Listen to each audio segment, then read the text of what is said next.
صحابی ہیں. اللہ کے رسول نے پوچھا کہ اس وقت تو کیسا کیفیت محسوس کر رہے ہو اپنے آپ کو؟ وہ صحابی کہنے لگا کہ اللہ کے رسول صلی اللہ علیہ وسلم میں اللہ تبارک و تعالیٰ کی رحمت کی امید کرتا ہوں اور اپنے گناہوں سے ڈرتا ہوں. میں اپنے گناہوں سے ڈرتا ہوں, اللہ کی رحمت کی امید ہوں اور اپنے گناہوں سے ڈر رہا ہوں.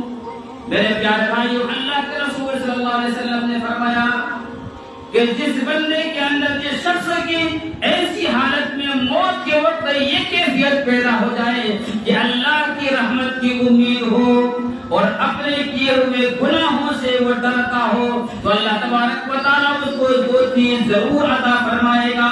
یا اللہ تبارک و تعالیٰ اس کو اپنے رحمت دے گا جو اس کی امید کرتا ہے, یا اس کے گناہوں کو معاف کر دے گا جس سے وہ اللہ